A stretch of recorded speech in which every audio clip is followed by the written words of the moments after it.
Bismillahirrahmanirrahim. Assalamualaikum warahmatullahi wabarakatuh. Alhamdulillahirabbil alamin wa bihi nasta'in ala umurid dunya waddin. Asyhadu an la ilaha illallah wahdahu la syarikalah wa asyhadu anna Muhammadan abduhu wa rasuluh. Arsalahullahu subhanahu wa ta'ala ila tsaqalaini al-insi wal jinni basyiran wa nadhira wa da'iyan ila Allah biiznihi wa sirajan munira. Fasalawatullahi wassalamuhu alaihi wa ala alihi at-tayyibina at-tahirin wa ala azwajihi ummahatil mu'minin wa man tabi'ahum bi ihsanin ila yaumiddin, amma ba'du. Kaum muslimin yang dirahmati oleh Allah Subhanahu wa ta'ala, marilah sama-sama kita bersyukur kepada Allah Azza wa Jalla. Karena Allah Subhanahu wa ta'ala sampai detik ini, sampai menit ini, sampai saat ini masih memberikan kepada kita semua berbagai macam kenikmatan. Di antara kenikmatan yang Allah Subhanahu wa ta'ala berikan kepada kita semua adalah kenikmatan iman, kenikmatan Islam, dan kenikmatan istiqomah, ya, berada di atas sunnahnya Rasulullah Sallallahu Alaihi Wasallam. Ini merupakan kenikmatan-kenikmatan terbesar yang Allah Subhanahu wa ta'ala berikan kepada kita semua. Dan kita harus selalu berusaha untuk menjaga kenikmatan-kenikmatan ini. Salah satu di antara caranya adalah dengan selalu istiqomah, menjaga diri kita berada di majelis ilmu, menggunakan berbagai macam fasilitas yang ada untuk menuntut ilmu syar'i. Karena ini merupakan salah satu di antara jalan utama agar kenikmatan-kenikmatan tersebut senantiasa ada pada diri kita, senantiasa bersama kita semua. Kaum muslimin yang dirahmati oleh Allah Subhanahu wa ta'ala, hal ini sebagaimana yang disabdakan oleh Rasulullah sallallahu alaihi wasallam. Hadisnya setiap pertemuan kita ulang-ulang. Man yuridillahu bihi khairan yufaqihu fiddin.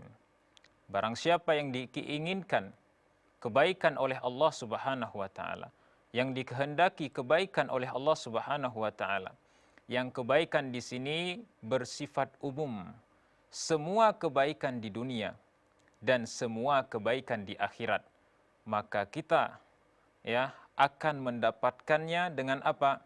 Dengan memahami ilmu agama ini. Allah akan pahamkan orang-orang yang diinginkan kebaikan oleh Allah di dunia dan di akhirat, Allah pahamkan dia ilmu agama Islam ini. Jadi kalau seandainya kita melihat pada diri kita semua semangat yang luar biasa untuk menuntut ilmu syar'i, ini merupakan salah satu di antara tanda bahwasanya Allah menginginkan kebaikan kepada kita semua di dunia dan di akhirat. Bahkan salah satu di antaranya adalah kebaikan Islam kita, kebaikan iman kita, dan keistiqomahan kita, ya, di dalam menjalankan sunnah Rasulullah Sallallahu Alaihi Wasallam. Kaum muslimin yang dirahmati oleh Allah Subhanahu wa ta'ala, di kesempatan yang berbahagia ini, insya Allah kita akan kembali melanjutkan pembahasan kita tentang sarana-sarana atau kaedah-kaedah yang akan menuntun kita semua kepada perbaikan jiwa, menuntun kita semua untuk membentuk kesucian jiwa, membentuk kebersihan jiwa, ya, membentuk kesucian hati, sehingga kita menjadi hamba-hamba Allah yang suci hatinya, yang bersih hatinya, ya. Ma'asyiral muslimin yang dirahmati oleh Allah Subhanahu wa ta'ala, mungkin di segmen pertama ini kita sedikit memurajaah, mengulang, ya, secara ringkas apa yang sudah kita bahas di kesempatan yang lalu. Kita sudah membahas beberapa poin. Yang pertama tentang kemaksiatan. Kemaksiatan artinya adalah secara garis besar memiliki dua komponen, dua unsur. Yang pertama meninggalkan perintah. Yang kedua adalah mengerjakan larangan. Inilah dua unsur utama dari kemaksiatan. yang ketika seorang hamba Allah melakukan salah satu di antara dua unsur ini, maka dia akan digolongkan termasuk di antara hamba-hamba Allah yang telah bermaksiat kepada Allah Subhanahu wa taala. Kemudian, ma'asyiral muslimin yang dirahmati oleh Allah Subhanahu wa taala, di kesempatan yang lalu kita juga sudah memberikan contoh, ya, ketika seorang hamba Allah Subhanahu wa taala meninggalkan perintah Allah atau perintah Rasulullah sallallahu alaihi wasallam, maka dia akan digolongkan termasuk dari orang-orang yang bermaksiat kepada Allah. Sebagaimana Allah kisahkan di dalam surah Al-Baqarah tentang iblis, ketika iblis diperintahkan untuk sujud kepada Adam, sujud penghormatan atau pemuliaan kepada Adam. Dia tidak mau sujud, dia enggan sujud. Maka ketika iblis menolak perintah Allah untuk sujud kepada Adam, ketika itu pula Allah Subhanahu wa taala menggolongkan iblis termasuk dari orang-orang yang bermaksiat kepada Allah Subhanahu wa taala. Kemudian kaum muslimin yang dirahmati oleh Allah Subhanahu wa taala, ya, kita sudah berikan contoh juga di kesempatan yang lalu bagaimana orang-orang musyrikin Allah jadikan mereka termasuk dari orang-orang yang celaka, orang-orang yang mendapatkan kecelakaan. Wa wailul lil musyrikin, celakalah orang-orang musyrikin, orang-orang yang melakukan kesyirikan. Apa sebabnya?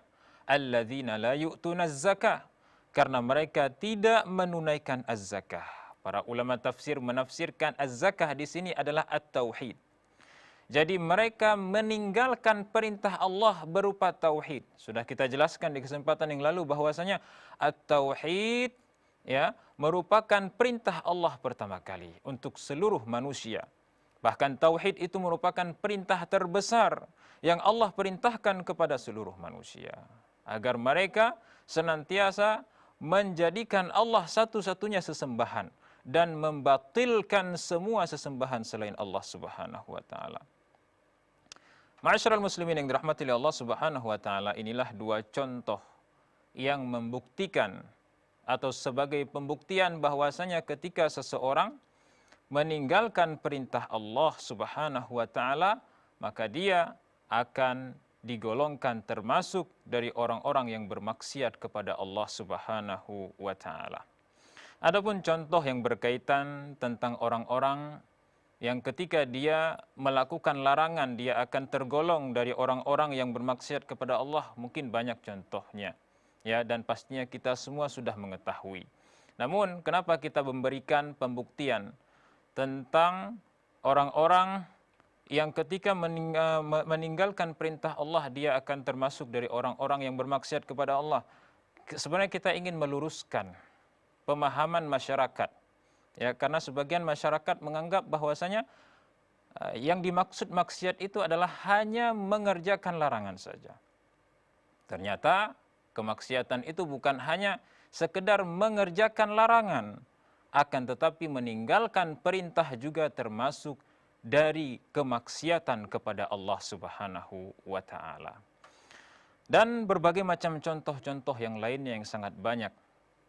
Contoh lainnya adalah ketika seseorang meninggalkan solat 5 waktu yang merupakan kewajiban bagi seluruh kaum muslimin, ya, yang mampu mengerjakannya, ya, tanpa adanya uzur syar'i, ya, maka dia akan digolongkan termasuk dari orang-orang yang bermaksiat kepada Allah. Bahkan Allah Subhanahu wa taala mengancam dia dengan kekafiran. Ma'asyiral muslimin yang dirahmati oleh Allah Subhanahu wa taala, dan berbagai macam contoh yang lainnya yang mudah-mudahan dua contoh ini sudah cukup meyakinkan kita semua bahwasanya ketika seseorang meninggalkan perintah dia sudah bermaksiat kepada Allah Subhanahu wa taala. Di kesempatan yang berbahagia ini kaum muslimin yang dirahmati oleh Allah Subhanahu wa taala, kita akan membahas tentang dampak buruk maksiat. Kaum muslimin yang dirahmati oleh Allah Subhanahu wa taala, maksiat itu merupakan perbuatan yang dimurkai oleh Allah Subhanahu wa taala. Dan ketika seseorang melakukan kemaksiatan, maka dia akan mendapatkan dampak buruk dari kemaksiatan itu sendiri. Rasulullah sallallahu alaihi wasallam telah menjelaskan dampak buruk tersebut. Bahkan Allah Subhanahu wa taala di dalam Al-Qur'an juga telah menjelaskannya. Ma'asyiral muslimin yang dirahmati oleh Allah Subhanahu wa taala, akan tetapi di segmen ini kita akan menukilkan terlebih dahulu perkataan salah seorang sahabat Rasulullah sallallahu alaihi wasallam yang menjelaskan tentang dampak maksiat.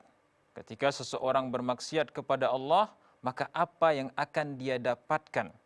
Ya, selain mendapatkan dosa, apa yang akan dia dapatkan setelah itu?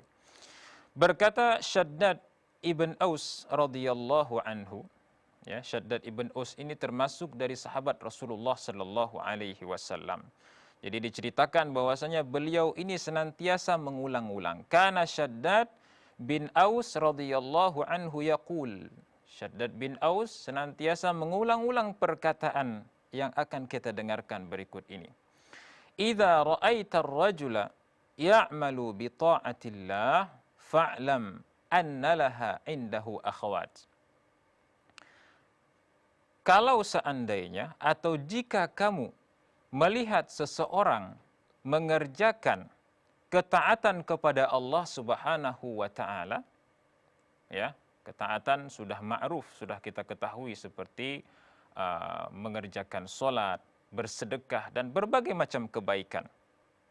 Ya, fa'lam anna laha indahu akhwat. Maka ketahuilah bersama kebaikan yang kita lakukan tersebut, ya, itu terdapat saudara-saudaranya, yaitu saudara-saudara kebaikan yang lainnya yang sangat banyak. InsyaAllah kita akan lanjutkan setelah jedah berikut ini, tetap di kajian Tazkiyatun Nafas.